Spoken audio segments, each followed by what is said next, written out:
e que vai apoiar diversas escolas de surdos. Nós precisamos formar professores para atuar na educação de surdos. Não podemos esperar, precisamos apoiar esse movimento dos surdos. Esse campus da Palhoça do IFSC, ele vai ser muito importante dentro desse movimento onde surdos e ouvintes poderão estudar, se tornar proficientes em língua de sinais. Eu estou muito feliz e torcendo para que esse curso seja criado, esse curso de pedagogia bilíngue, aqui em Santa Catarina, que o Brasil possa se desenvolver cada vez mais na educação de surdos, para que a educação de surdos possa melhorar, que nós podamos transformar a pedagogia oralista numa pedagogia própria para surdos e que não haja prejuízo na educação de surdos. Nós podemos andar por outro caminho, o caminho da educação específica, de uma pedagogia cultural. E é uma pedagogia que em diversas universidades já tem pesquisadores trabalhando sobre isso, pesquisando sobre esse tema. A pedagogia bilíngue, que é uma pedagogia específica, uma pedagogia cultural, que atua na especificidade da pessoa surda. Nós sabemos que há diversas especificidades de pedagogia e uma delas seria essa pedagogia bilíngue para crianças surdas. É um projeto inovador que está em desenvolvimento e que vai fortalecer a formação do professor surdo, e eu acredito que é possível fazer isso aqui no Brasil com a comunidade surda. Isso não é algo que nós pensamos agora, nós já temos pensado nisso há algum tempo, essa preocupação com o professor surdo, com a formação em uma pedagogia bilíngue. Então estamos pensando e sempre sonhando, desejando que isso se torne realidade. Vamos esperar que aconteça realmente.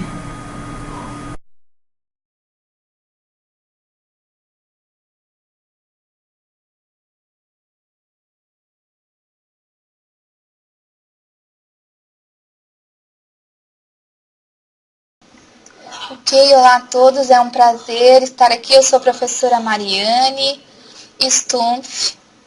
Eu sou professora da Universidade Federal de Santa Catarina e trabalho com a coordenação geral do curso de Letras Livres à Distância. A minha responsabilidade é com os 15 polos no Brasil inteiro que estão dedicados ao curso de Letras Libras na formação de licenciatura, formação de professores e também a formação de bacharelado, que é a formação dos intérpretes. Nós temos 900 alunos, né, que daqui a um ano mais ou menos vão se formar.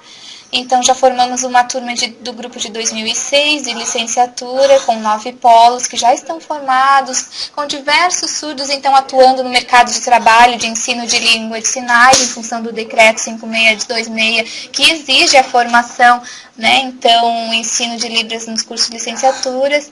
Então, a questão da importância da licenciatura e do bacharelado no ensino bilíngue é extremamente importante que o Brasil perceba isso, né? O MEC tem nos apoiado para a continuidade do curso de Letras Livres, mas nós estamos sofrendo com algumas limitações, com alguns impedimentos, e temos solicitado para todos os estados que nos apoiem para a luta em função de que o Letras Livres precisa continuar. Há necessidade de profissionais dessa área com certificação propícia, específica, para atuar no ensino bilíngue. Então, juntamente com o MEC e CAPES, nós criamos um programa, foi criada a UAB, a Universidade Aberta do Brasil, onde há um projeto com estrutura específica e critérios específicos que para Letras Libras, ensino e bacharelado não é algo que esteja de acordo em função de o bacharelado não estar incluído nesse sistema, nessa estrutura. E nós precisamos que os dois estejam andando conjuntamente, em função de que o ensino ser um intérprete, então, esse ensino bilíngue precisa também da presença do intérprete. Então, por isso a necessidade do curso de Letras Libras, na função, né, tanto para professores como para intérpretes, continuar. Então, é uma necessidade de respeitar essa questão. A gente tem discutido muito a respeito, pedindo o apoio de movimentos de vocês para que entenda essa diferença, que o curso de Letras Libras é um curso específico e é um curso de referência para os países fora do Brasil. Então, países que veem como referência o curso de Letras Libras. Então, para o ensino é importante. E na minha experiência como coordenadora do ProLibras, de certificação de intérpretes, eu percebi que nível médio e nível superior, né, a gente teve muita reprovação, sobretudo nessa área do ensino de Libras. Então, é por isso que a necessidade da continuidade do curso de Letras Libras, para que esses profissionais se especializem e tenham o conhecimento necessário, porque senão a gente vai ter uma perda significativa aí nesse contexto da educação. Então, eu peço para que vocês reflitam e lutem pedindo por novas vagas de trabalho, pela continuidade do curso e pela qualificação desses profissionais através desses cursos para a educação bilíngue. Obrigada, então, pela atenção de todos, e era isso.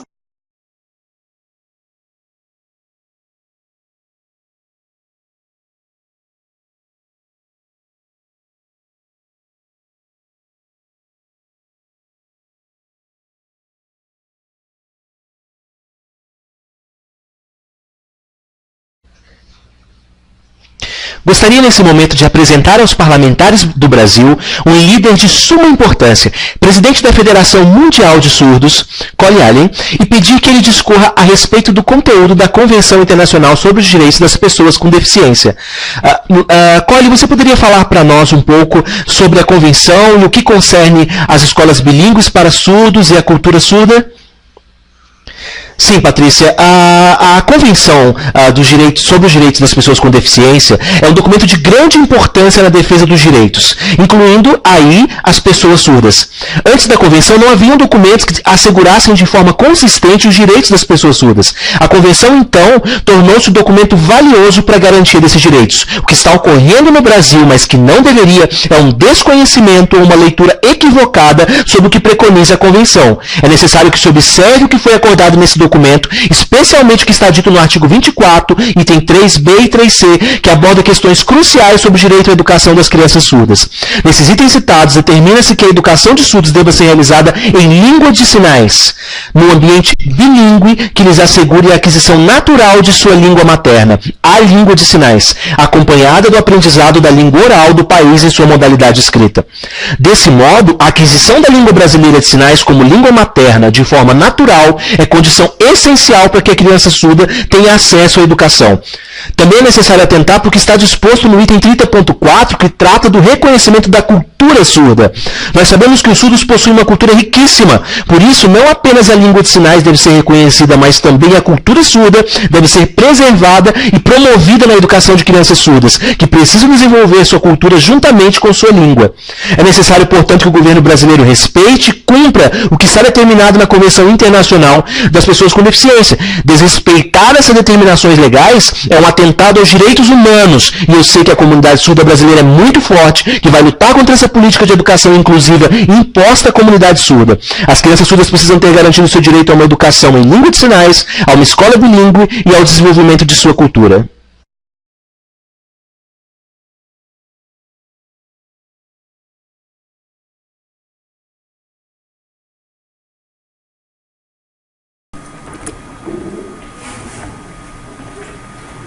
Patrícia, vou apresentar para vocês uma pessoa muito importante, Lisa, ex-presidente da Federação Mundial de Surdos, uma pessoa que trabalha há muitos anos junto ao movimento surdo e que trabalhou junto à Convenção da ONU na história dos surdos.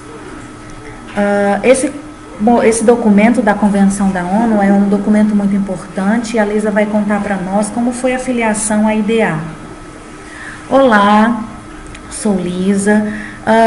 A Federação Mundial de Surdos, ela tem trabalhado junto à comunidade surda, mas a ONU, por exemplo, ela não percebia essas comunidades, essas minorias linguísticas. no México havia uma convenção das pessoas com deficiência e isso foi incorporado à convenção da ONU, mas era um documento que falava sobre deficientes em geral, não tinha critérios específicos para pessoas surdas, falava sobre acessibilidade, comunicação, mas não falava sobre, por exemplo, língua de sinais, falava sobre deficientes de uma maneira geral. A ONU tinha esses critérios dentro da convenção e o mundo inteiro seguia esses critérios, falando das pessoas enquanto diversidade de grupos, mas com o objetivo de integrar a todas as pessoas. Falava sobre cultura, mas não tinha nada sobre surdos especificamente, apenas sobre deficientes, e lutou-se para que numa reunião, por exemplo, com 80 pessoas, nós fomos e explicamos o que era língua de sinais, o que era cultura surda, e nós explicamos, e as pessoas tiveram essa compreensão e aceitaram que a língua de sinais tinha status linguístico. Atualmente, esse trabalho continua, foi um trabalho durante 10 anos, junto ao governo, para que nós tivéssemos esse contato com o governo. E quando mudavam os governantes e os líderes, nós tínhamos que explicar novamente esses conceitos do que era língua de sinais, o que era intérprete de língua de sinais, o que era surdez. E eu sozinha, trabalhando junto a escolas de surdos, foi muito difícil manter essa interação e informação junto a essas pessoas. Há pouco tempo nós tivemos uma reunião muito importante, nós tivemos alguns embates contra a Convenção da ONU, pessoas que se colocaram contra, porque não tinham essa compreensão do que era a língua de sinais, porque tem milhões de pessoas que têm línguas diferentes no mundo inteiro, e uma delas é a língua de sinais. Então, o governo ele precisa aceitar essa diversidade linguística que existe entre os diversos grupos. E tudo isso eu estava explicando na reunião e entrando em contato com os líderes, falando sobre a importância da educação de surdos, a importância da língua de sinais, e muitos participantes começaram a ter uma compreensão com relação a essa diversidade linguística dos diversos grupos linguísticos das comunidades. Foi um trabalho bastante árduo até que nós conseguimos essa aceitação. Em algumas cidades, em alguns países, a língua de sinais ela é vista como inferior. É preciso que o governo seja a favor de políticas que favoreçam o status de língua de sinais enquanto língua, que essa língua seja respeitada. Não há um problema com relação a essa língua. Nas assembleias, por exemplo, com os governos, onde nós tínhamos pessoas de diversos países, temos pessoas de diversos países, há intérpretes de diversas línguas de orais. Por exemplo, se tiver 30 países, nós temos intérpretes de 30 línguas orais. E com relação aos surdos, por exemplo, às vezes você tem diversos surdos e você tem um intérprete que pode ser utilizando uma língua de sinais internacional.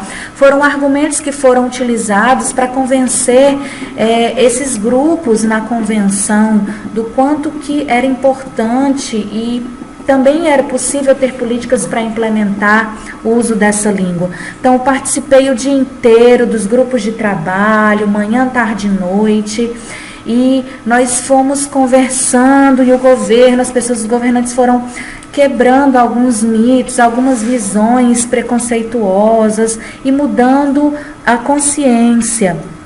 Foram várias e várias reuniões, até que quando nós terminamos, foi aceito o apoio aos surdos nessa convenção.